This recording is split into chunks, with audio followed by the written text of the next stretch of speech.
Hi, it's Meredith. I'm here with our message for Thursday, the 20th of February, 2020. That makes it 02202020. Oh, that's great.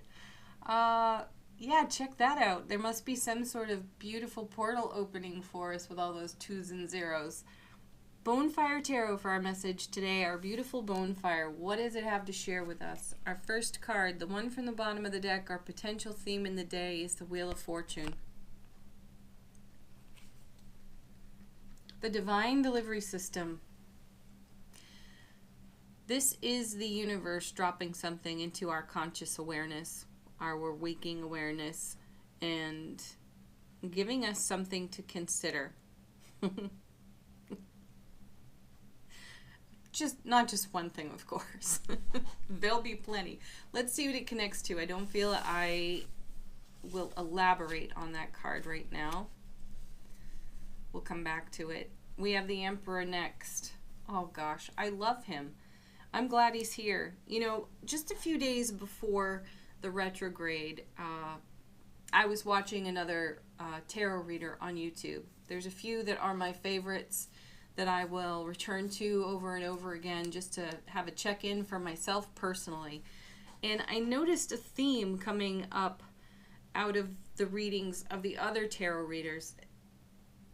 And that theme was all about challenging ourselves, which I think is a fantastic thing to do. You know, question everything, challenge everything, and play with it and have new discernment, right? I feel that the Emperor opens a doorway of opportunity for us to do that. He opens it even wider for us. He has a reputation for being a know-it-all, and it's not something I necessarily agree with in tarot. He knows so much because he's done so much, because he's challenged so much and questioned everything himself and looked at things from a variety of angles. He does not have tunnel vision. He's strong, direct Aries energy. He's strong, direct Aries fire. And he's actually quite a generous sort. He'll share absolutely everything with you. So this is about embracing our inner emperor, the collective of our experience and our wisdom and our knowledge, and turning it around, turning it right here on this wheel. What is the new thing that comes up out of questioning yourself, right? Yesterday we had the Tower and the Seven of Cups in reverse. And a reversal is rare in my readings, let alone two of them. But what an interesting combination, because the feeling there was that we were putting an end to some chaos and confusion, and you know, if we didn't do it, the universe was going to do it for us. And the other interesting thing about those two cards in reverse yesterday is that their meanings don't necessarily improve because they're reversed. It's not like saying, oh, I have a reversed tower. No, the tower is still coming down. It's just now that the universe has done it for you. And there's a bit of shock and awe in the experience of it. And the Seven of Cups is, you know, equally has an equal opportunity to be just as confusing and chaotic in the reverse. It's showing an inability in the extreme, an extreme inability to make a choice or a decision on how to move forward with something. And because of that, the tower falls, but not by your own hand. And for weeks now, we've seen that message. We've seen the tower quite a bit, and its position and the cards around it have given us the message that we're taking apart the pieces that are unstable in our own foundation. And so for those of us who did not participate in that way, that did not question what was on offer and did not examine in any depth, something that we have overlooked just completely came apart for us. So it's beautiful to see the Wheel of Fortune and the Emperor, two major arcana cards in the reading, after receiving the Tower and the Seven of Cups yesterday. So the Emperor, what have I not considered? How can I look at this differently? Am I investing my energy wisely? These are excellent questions to ask ourselves, especially if we've experienced that Tower, Seven of Cups moment, excuse me, that moment deeply. If it was those two cards together in reverse can create an extreme swing deep into unresolved emotion where the ego would rather be right than deal with it. Okay, so here we've got our wits about us with the Emperor, and we have the Wheel of Fortune offering up, serving up some new energy for us to consider with the vastness of our wisdom and experience. Coming with this. Well, fancy that. The Death card's back. You know, he's been hanging around for quite a while. I love that he's here, though. And yes, another major arcana card. Scorpio energy. Go deep. Go into the mysteries of yourself. Consider all of it and how it serves you, how you are using your own energy. Why are you investing it here or there or anywhere? And is it where you want it? Because if it isn't, you know, he's a great cleanup crew here with Scorpio on the Death card is a great cleanup crew for that kind of emotional life experience from yesterday's reading flowing a little bit into today's reading. So there's simultaneous ending and beginning. So there's bitter and there's sweet energy all at once. And there's a divine synchronicity in it. There's a new horizon, a new day dawns, and we walk toward it. I really do feel that we are shrugging off some kind of energy that's been heavy, and we've been hauling it around with us. We're about to let it go. I like it. Ooh, Seven of Swords. Yes. That card confirms it for me right there. I recently had an intuitive download on this card. Pardon. Personally speaking, my own intuition, I have had resistance to this card for quite a long time. So I have been doing just what I'm talking about here. What more can I know about this card? What have I not considered? What does it have to teach me? What does the universe want me to know about it? And this is what I came to recently. This is a card traditionally in tarot where we are informed of some sort of secret, lie, or deception. And I don't agree with that either. Therefore, my resistance, right? So what can it teach me? And this is what I've come to. This is being talked out of your truth right here. And that will rob you of your joy every single time. And that will create over time and repetition the kind of emotional extreme we saw in yesterday's reading, something that we have to question, challenge, and reconsider. My feeling here is that the Seven of Swords is a card of, are you in your authenticity? I do recall a time, just a personal note here that describes this, I think, well. I do recall a time when I was very young and in a doctor's office for, I think it was a tetanus shot. And I was being told why it was so important that I have this shot, but I didn't agree with it. I didn't believe it, but I was too young to have a voice in it. But inside, I knew that this was not the right choice for me. I ended up yielding to that because, you know, my parents said so and the doctor said so, and they were the authority at the time. Still, I could not be talked out of that truth inside myself. And how many times have you been talked out of a truth? Because you felt you had to. Because it was some kind of conformity to belief system. And you had to fall in line. You had to go along to get along.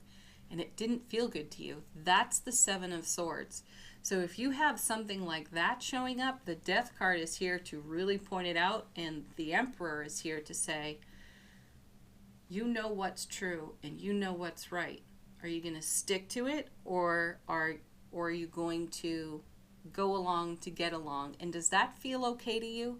Is that a wise investment of your energy? Sometimes the answer to that is yes. There's no judgment here in these questions. You have to do what's right for you in every single moment. that the universe is serving up an opportunity for you to see your own authentic truth and experience it and then express it rather than squash it. Next card. Ace of Swords. What a great sandwich on the table here with the Ace of Swords and the Emperor and what's in the middle. Look at that.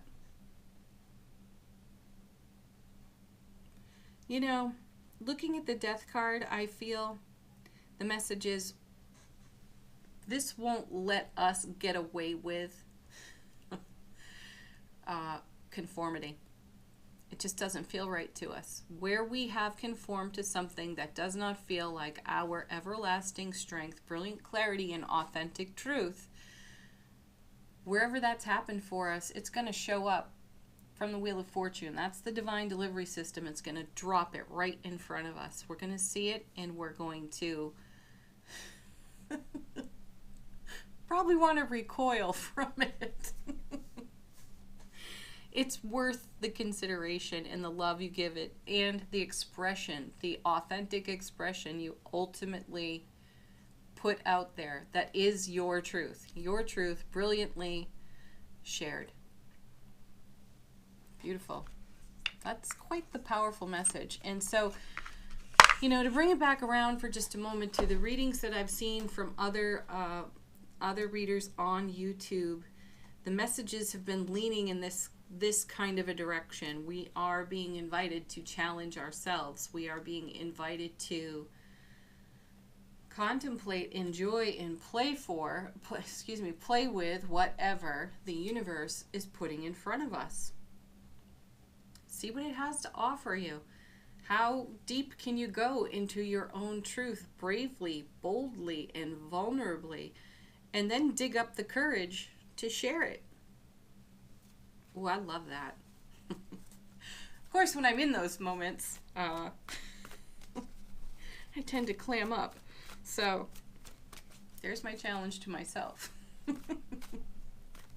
All right, angel answers, you know what to do. Ask a question, allow the cards to confirm something for you, or be a fresh message. You know that's hard to say, fresh message. You have to really enunciate that. Oh my goodness. Okay, let's see. Angel answers, speak to us, please.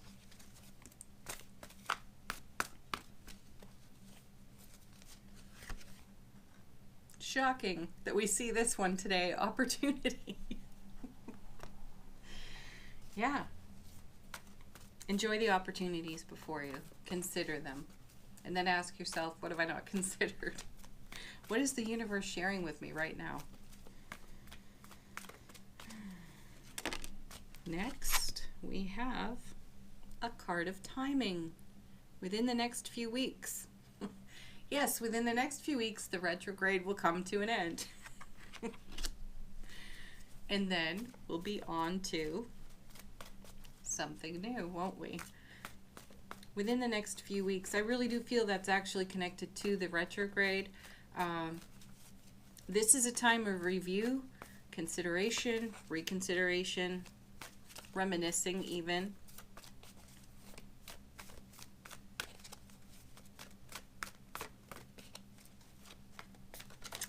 And of course, for those of you who asked a timing question, there it is. And here's another one. At least we're getting different angel answer cards, right? Perfect timing. This is the perfect timing for all of what is unfolding here. Share some comments if it's in your heart to do so. Speak about these truths, you know, and what do you feel about this message of the Seven of Swords? Not so much being a card about lies, deception, and theft, but more a card about how you've robbed yourself of your own joy and how you turned that around. How did you make that work for you and turn it into a positive in the expression of your truth? One more card.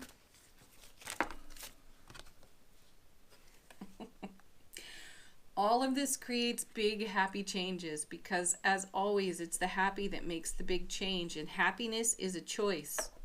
That is a choice we make. It's not something that happens to us or at us. We create that. Beautiful. And we create it by being brave, bold, and courageous enough to question everything. All right, let's take a look at our affirmation from The Universe Has Your Back. What do we have today? I recognize that I have chosen fear, and I choose again. I choose love. There it is. That's the retrograde.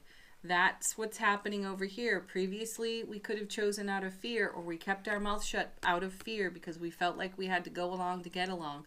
But now we know, in deliberately choosing happiness, we're doing that because we love ourselves. And we love ourselves enough to put that on our wheel and serve that up in repetition. All right, last card comes from Sawyer's Nature Portal Oracle cards. This is a spirit animal for us to work with today, and it's for you to investigate. Check it out, Google it if you want, or check out Ted Andrews' Animal Speak. Today we have Cat Spirit. What does Cat Spirit have to share with you today? Thank you so much for watching, and do check out the mid-month February readings. They're up on the channel. They're linked for you at the end of this video. Have a beautiful... What was I going to say?